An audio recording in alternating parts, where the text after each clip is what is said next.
talking about how the Western left has kind of gotten things screwed up, or much of it anyway, as far as the war in Ukraine.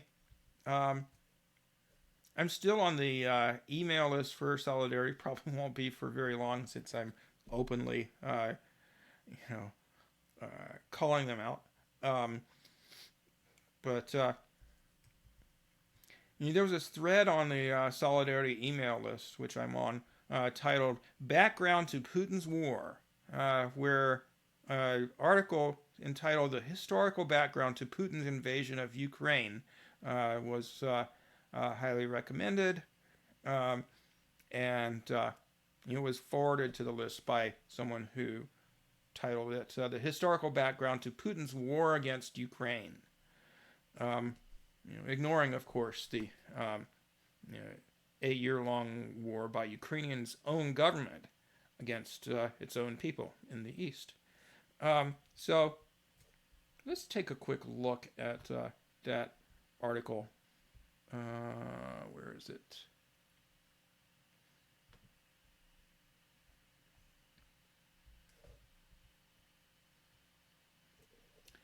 So in the article, it gives a good bit of information about the 20th century history of Ukraine, and the article is entitled "The Historical Background to Putin's Invasion of Ukraine." Um, but it says very little about what's happened in Ukraine in the 21st century, and completely omits any mention of U.S. intervention in Ukraine, or Russia for that matter. Um, and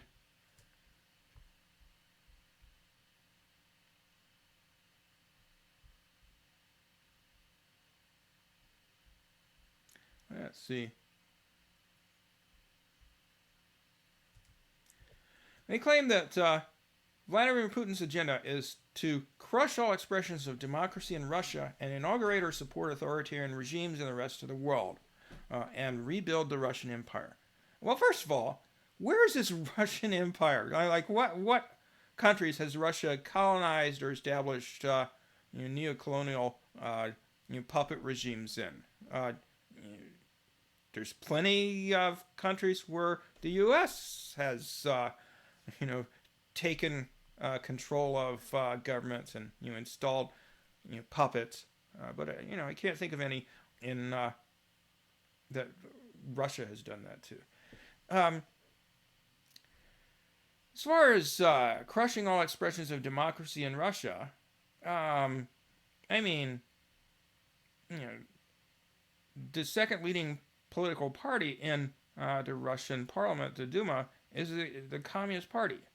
Unlike Ukraine, where you can't be a communist legally, they'll throw you in jail if you try to organize a political party or express socialist ideas. It's not allowed. It is allowed in Russia. Um,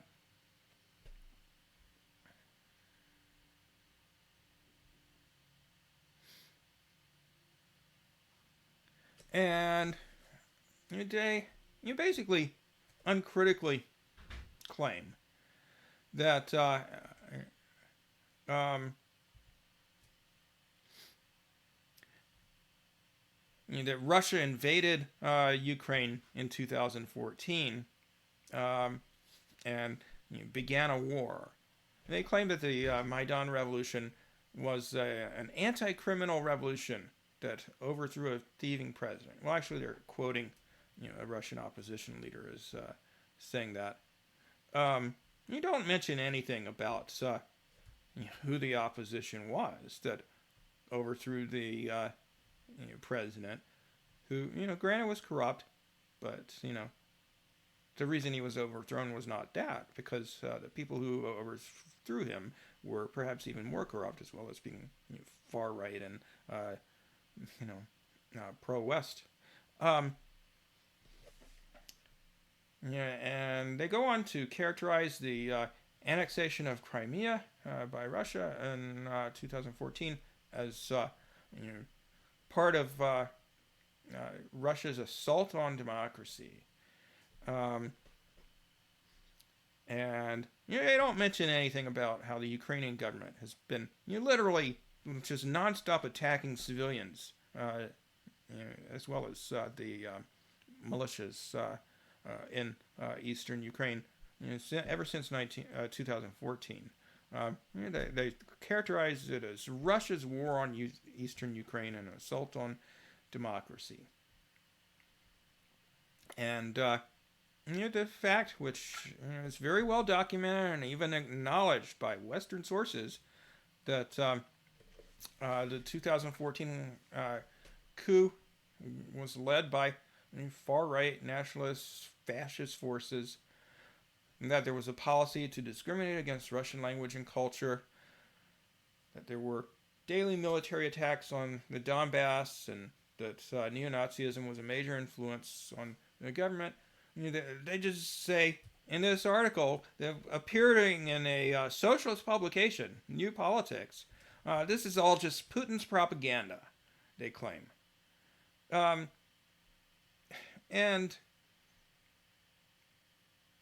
of course, they call for NATO military aid to Ukraine.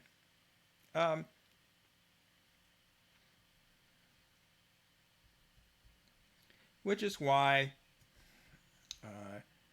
people who take this view have been called NATO Socialists by Roger Annis, writing in Covert Action magazine recently. This organization that publishes New Politics, it's a Trotskyist organization. It's a leftist organization, but they don't even acknowledge things that even Western media outlets have acknowledged. So, all these facts I just mentioned, that there were policies put in place to discriminate against the Russian language and culture, the military attacks on the Donbass, the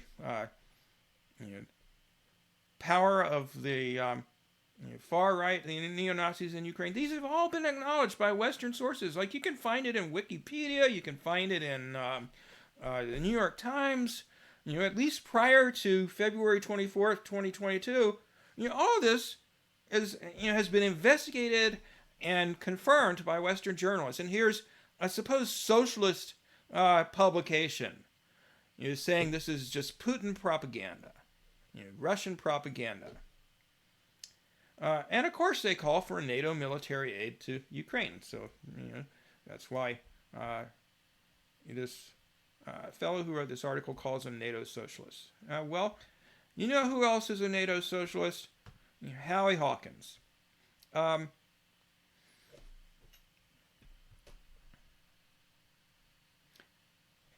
I voted for Howie Hawkins in 2020.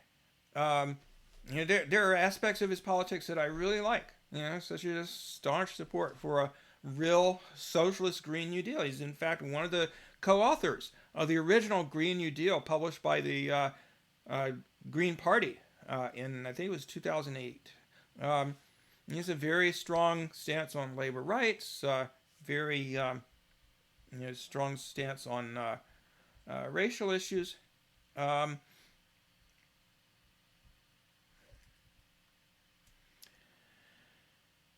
He's run for governor of New York many times, and has done a great job of. He got to participate in some of the debates for governor, so he's able to get basically a socialist message out there during these campaigns. He's one of the co-founders of the Green Party, but on foreign policy, honestly, Howie Hawkins is out to lunch. He seems ill-informed about foreign policy for the most part, generally speaking. He totally bought into Russiagate. He thought that Trump was colluding with Putin. Suspected Assange of being involved in that. Let's see. Oh,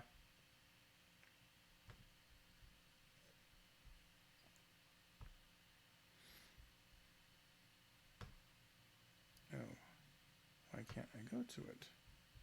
Here we go. In an interview last year with Primo Nutmeg, who's now Primo Radical on YouTube, Howie Hawkins said, the media is following this Russiagate thing, which I think is serious, and I think Trump ought to be impeached. So he's claiming Trump colluded with the Russians to rig the U.S. election. I think it's obvious he sought collusion. He did collude, him and his son-in-law. It's all over there in that first volume of the Mueller report. It's all over there. Well, there's no evidence in the Mueller report that Trump or anybody in his administration colluded with Russia. The Mueller report concludes that that didn't happen, so have independent investigations. And, they really didn't conclude that much of anything happened in the 2016 election as far as Russian intervention. They do conclude, and, independent sources have confirmed that there was a Russian marketing firm that ran some Facebook ads that were pro-Trump and anti-Clinton, on a very small scale. No evidence that the Russian government was associated with it, and no evidence that Hillary Clinton's emails were hacked by the Russians. None of that was confirmed by investigations. But Howie Hawkins bought into it lock, stock, and barrel. In the same interview, Hawkins also, I don't know if I agree with World Socialist website here that he endorsed the trial of Julian Assange, but I'll just read you what he said in the interview. He was asked, do you think WikiLeaks was involved in this Russian plot? And Hawkins replied, there's circumstantial evidence. Like, where are the WikiLeaks about Putin? He's obviously never looked at WikiLeaks' website if he thinks that there weren't if there weren't documents about Russia published on WikiLeaks. There's thousands of them. That remains to be seen if he, meaning Julian Assange, was working with the Russians or just biased with them. We'll see. I'm not sure.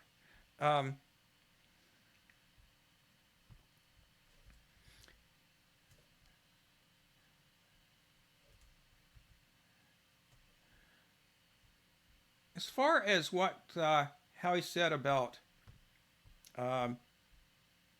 Ukraine, he's characterized military aid for Ukraine, sending arms to Ukraine, which he supports, as aiding Ukraine's self-defense and national liberation.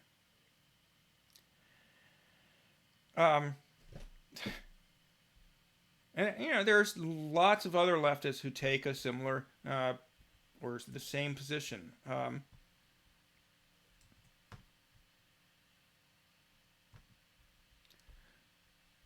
Olivier Besancenot of the French New Anti-Capitalist Party supports weapons to Ukraine. Calls for unconditional withdrawal of Russia from Ukraine without meeting any of their conditions, which are basically a guarantee of Ukraine being neutral and not joining NATO and so forth. He's fine with Ukraine joining NATO. And there are lots of others who dismiss the significance of NATO being a threat to Russia. So this fellow Murray Smith asks, where is the encirclement of Russia by NATO? It consists in the west of 3 small countries with a total population of 6 to 7 million, the Baltic states, plus Poland. And the fact that there are literally missiles in Poland that can reach Western Russia, he dismisses it. He dismisses all the things that I talked about as far as what's happened in Ukraine over the last few years. Just dismisses it all.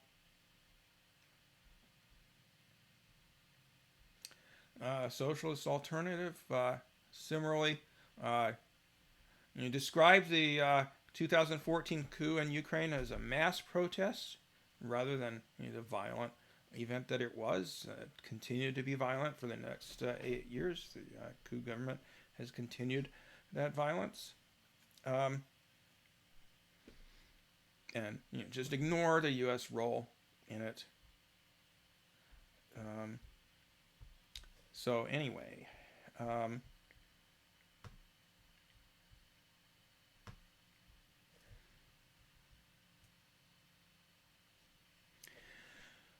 yeah, so lots of people have taken the same position as Howie Hawkins in the Western left, and you know, it's just an unmarxist and ahistorical position. It fails to recognize the character of the Ukrainian regime.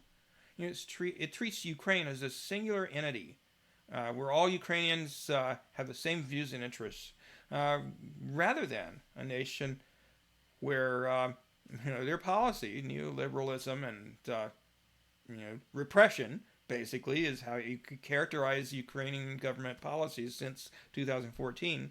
Um, they're not decided upon on behalf of or at the behest of the Ukrainian working class. It's on behalf of Ukrainian oligarchs and foreign imperial interests like the U.S. Um, and it's this idea that the U.S. and other NATO countries are going to send weapons to Ukraine to support Ukraine's liberation. This idea that Ukraine is a sovereign nation in the first place, when its government exists as a result of a U.S.-backed coup in 2014, and this position is historically, oblivious. Howie Hawkins I did a Twitter search on this, and I've searched elsewhere, searched the Solidarity email list. Howie Hawkins, as well as most other people in that group, never mention anything about the civil war in Ukraine that's been going on for the past 8 years. They're just like the Western media. Oh, Vladimir Putin woke up one morning and decided to invade Ukraine. It was unprovoked. That's the position of these NATO socialists. They don't even talk about the civil war in Ukraine that's been going on for 8 years. They ignore the wishes for peace of residents of the Donbass. And their 8-year fight to defend their communities against the very government that people like Howie Hawkins want to send weapons to. It ignores the terror that fascists like the members of the Azov Battalion have inflicted on communists and Roma people and Russians and gay and lesbian people and Muslims and so on and so forth within Ukraine proper over the past 8 years. So, I gotta ask, how in these other NATO socialists, how does it ever serve the interests of workers to arm a fascist-dominated, oligarch-dominated U.S. puppet regime? The other thing that you notice about the position of this segment of the left is that they either downplay or outright deny that groups like the Azov Battalion or Azov, Adar, or Right Sector are Nazis. Literally.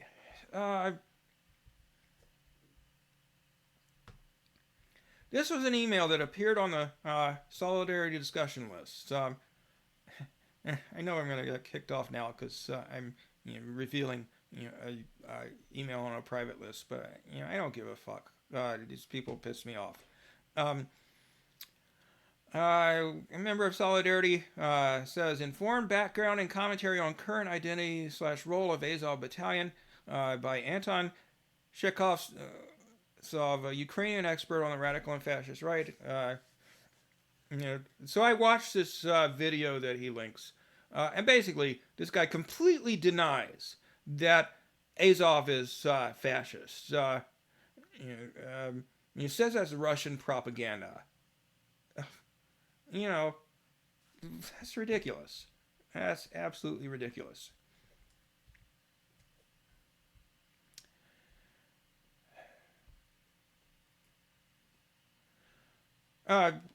Going back to Howie Hawkins, he made some comments in defense of his support for sending weapons to Ukraine, where he claimed that those who oppose doing so, such as Code Pink and some other peace groups in the United States, are effectively supporting a peace that brings the violence of Russian colonial domination and a piece of the graveyard for many Ukrainians who are and will be victims of it. Now, never mind, Howie, that over 14,000 Ukrainians have gone to the grave in the civil war of the past 8 years, which you've never acknowledged existed. Never mind that, given Russia's clear military superiority, the only effect that arming Ukraine and pushing for it to continue fighting is going to have is to cause more people to die unnecessarily. It's estimated right now several hundred Ukrainian soldiers are dying. And so just unnecessary destruction and loss of life is the only result that's going to come. Because, I mean, you know, if you look at the situation on the battlefield, Russia is crushing Ukraine. You know, they're taking over town after town. You know, thousands and thousands of Ukrainian troops have been forced to surrender, you know, or get killed. You know, their choice, I guess. Although, you know, unfortunately, a lot of them haven't been given the choice by their commanders or by Zelensky or the U.S., who insist that they keep fighting Russia to the last Ukrainian. So, you know, the Ukrainian government, the U.S. government, you know, don't give a flying fuck about the interests of people in Ukraine. And, you know, you NATO socialists need to recognize that, you know, arming in Ukraine is not done for the purpose of helping Ukrainians, and it's not helping them. It's causing death and destruction. You know, and it needs to stop. Another thing, and, you know, I don't have time to get into details about this, but, you know, I'll, you know, link to an article about it, is, you know, this claim that you know, Russia is imperialist.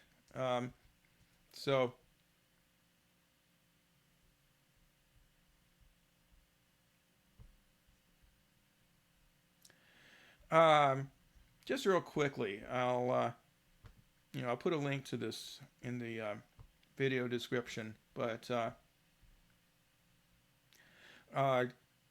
in 2016,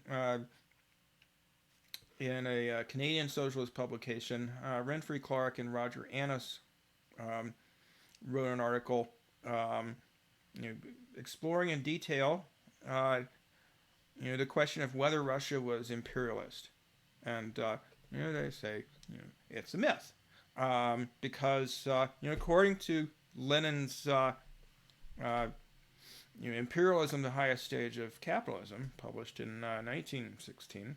100 years before this article, you know, in order to be imperialist, you know, a country has to have a high level of economic development, where you basically, you know, finance capital plays a dominant role in their economy, and they're looking for places to export this capital. Well, that's not the case in Russia. Russia's economy is centered around, you know, export of natural resources. It's not a highly developed economy, you know, because it's such a large country, about 150 million people. Russia does have about, I think it was the 10th largest economy among countries in the world, but you know, countries much smaller than Russia, or even the state of Texas for that matter, you have about the same size economy as Russia. You know, California has a larger economy than Russia. You know, and again, you know, where's their empire? You know, what countries are they dominating the way the U.S. dominates countries? You know, that doesn't exist. You know, that doesn't mean they might not have imperialist aspirations among the elites in Russia. You know, they're capitalists after all. But, you know, Russia's got the most abundant natural resources in the world, and their economic efforts have focused on you know, developing those resources.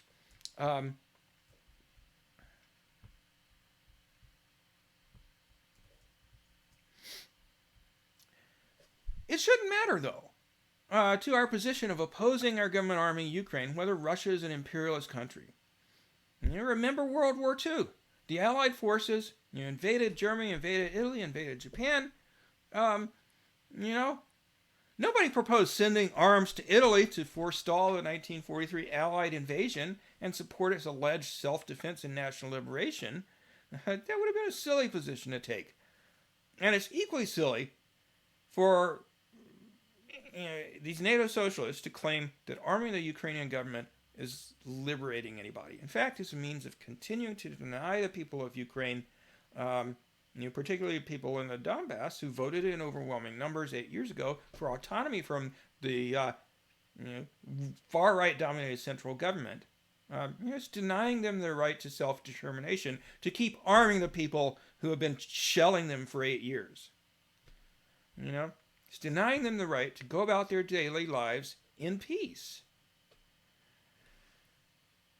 If we care about the people of Ukraine, what we should be calling for is soldiers to lay down their arms, as thousands of them are doing, realizing that their government is pointedly risking their lives in a war they cannot win. And meanwhile, the U.S. is hell-bent on using Ukraine as cannon fodder to weaken Russia.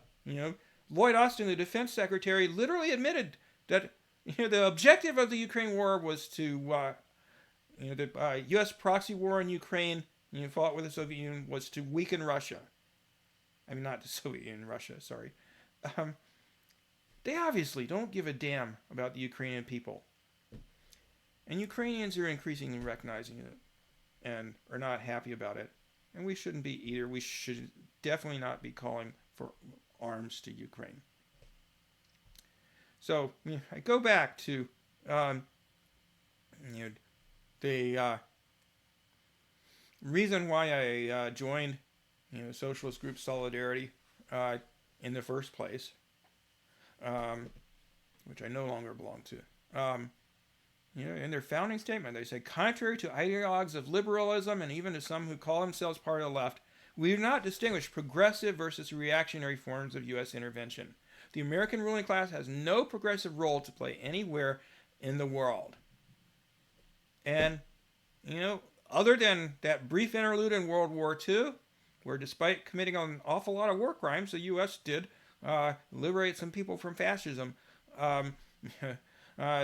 there's no place on the planet where the U.S. has intervened in any sort of progressive or non-reactionary role, at least during my lifetime and for a long time before that. But sadly, many in Solidarity and other U.S. socialist organizations seem to have drifted away from that principle that, international solidarity is a key principle of being a socialist, and it, in this historical context, means unequivocally opposing U.S. intervention in other countries' affairs in any form. And, a lot of us who still adhere to that principle, that virtually all U.S. intervention abroad is inherently and unequivocally reactionary, we get called campists or Putin apologists or Assad toadies or whatever by even leftists who have abandoned that principle. And it's such a simplistic and dogmatic formulation. Irrespective of what Russia's motives were when they intervened in Syria 7 years ago, they saved Syrians from the fate of being governed by the likes of ISIS. The bottom line, you don't have to like Assad's government to think that they would have been a lot worse off had the crazy right-wing nut jobs in ISIS and Al-Qaeda and their affiliates took over. And similarly, Russian intervention in Ukraine, although certainly like any war, has been very destructive, but so was the war in eastern Ukraine for the last 8 years, and they may have saved the people of the Donbass from mass slaughter, or at the very least, many more years of constant war. They hopefully have, because they've, dismantled these groups. The Azov Battalion surrendered their main faction in Mariupol, they've hopefully considerably weakened what, in all likelihood, is the world's strongest fascist movement. And they will put many of Ukraine's fascist war criminals on trial and in jail, or in the Donbass region where they have the death penalty. They might be executed. But these people deserve to be held accountable for their actions. Now, adopting this sort of position, unequivocal opposition to U.S. foreign policy generally and its reactionary role in the world, that doesn't mean I support Putin. It doesn't mean I support Assad. It doesn't mean I even support the Donetsk and Luhansk People's Republics governments, any more than supporting the military defeat of Nazi Germany during World War II would have made me a supporter of the U.S. government or the Soviet government or British government or anything else. It just means that I think that fighting and defeating Nazis and other reactionary extremists, regardless of where they are, Syria, Ukraine, Central America in the 1980s, Nazi Germany or fascist Spain or Japan or Italy, defeating fascists stands a good chance of somewhat improving the world, even if the alternative to them isn't necessarily so great. It's better than fascism. All right. That's all for today. I will see you next time.